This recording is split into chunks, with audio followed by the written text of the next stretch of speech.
think you've given some great analysis of this, and particularly their use of the term white privilege. Can you talk about how that is not really pushing us towards a solution to this problem? Absolutely.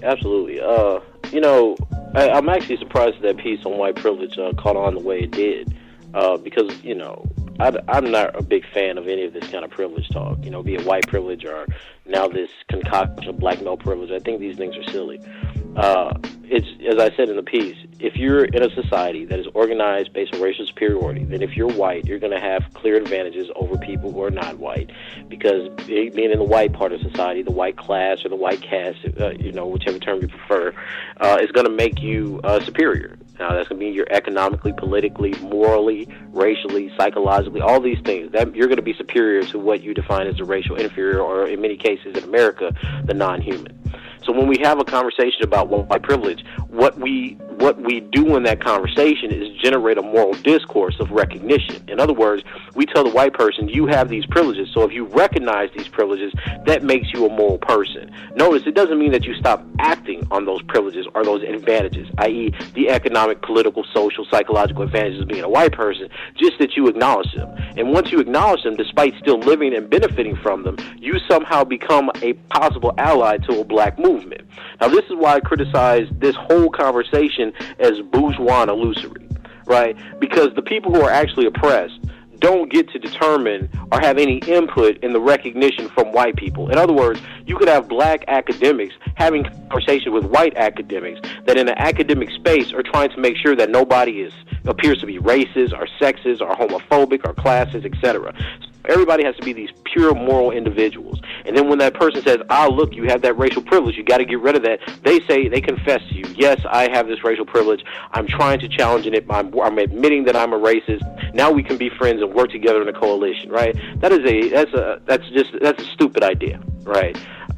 When we talk about white privilege, what we're talking about is the manufacturing of moral white people, of liberal white people that can benefit from utilizing the strategic rhetoric of racial sensitivity. So we're benefiting people by saying, I understand what racism is. Here's what racism is. That white person's a racist. I'm not a racist. I'm an ally. And by giving them that title of ally allows them to work in these areas and work with black people to produce more of this kind of integrationist post-civil rights jargon that says that we should talk, educate, etc.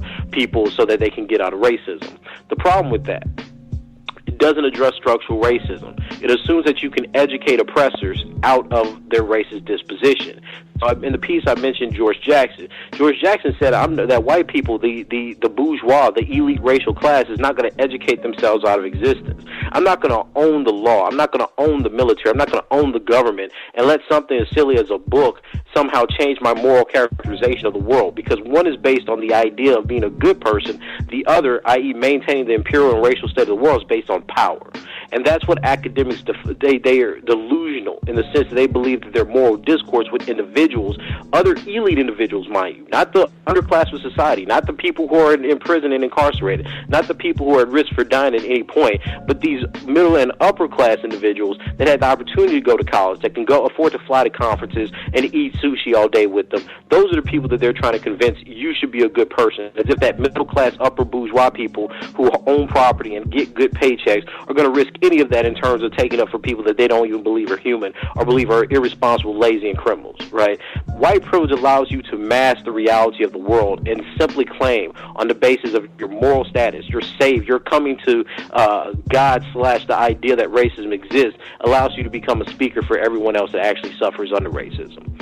The problem that people have, or that I specifically have, with the people like Tim Wise or the Peggy McIntoshes, and I don't know them personally, so I'm not trying to take personal shots or ad homs at them. But what I want to point out is something that I think is very important. Whereas black people have to live their lives, especially black men, right? Now, I push this because death affects black men in a very particular way in this country.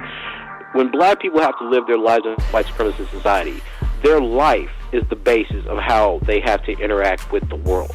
So death can meet them at any moment. Their life becomes a contingent and expendable factor in how society is going to maintain its order and profit from their being and their existence. White people don't have that. And if you were truly a person that was conscious about how white racism works, then what you would be in fact asking or demanding to happen was that your life be contingent as well. In other words, if a white person understood what white privilege was, they understand that in rejecting white privilege, they are functionally rejecting the ability of them to live their life as a white person in this country as if they are safe or demigods that's protected by a system. And white people don't want to question their own physical life and certainly not their racial existence, because that means that they have to accept that death could come for them at any moment, the same way that non-white people have to accept that. And they don't want to question their existence. They're not willing to give up their existence. They'll hold on to their white life just as much as a fiend will hold on to a crack pipe. They are fundamentally addicted to the purity of what they see whiteness to be. And when they talk to black people about what the realities of racism are, they can never understand that type of contingency. They can't understand that death is actually calling for black people at any point, that their life is accidental. So when I hear white people talk about giving up white privilege, I want to hear the white person that says, I'm willing to give up my life. I'm willing to change places. I'm willing to embrace poverty. I'm willing to embrace the same type of social and economic and health demographics that oppressed people put themselves in every day trying to struggle against the system. But that's not what white people are going to do, because they much rather get on pulpits and spit moral doctrines about integrationism and discourse theory and democracy than talk about putting their lives at risk for fighting against the system they fundamentally benefit from.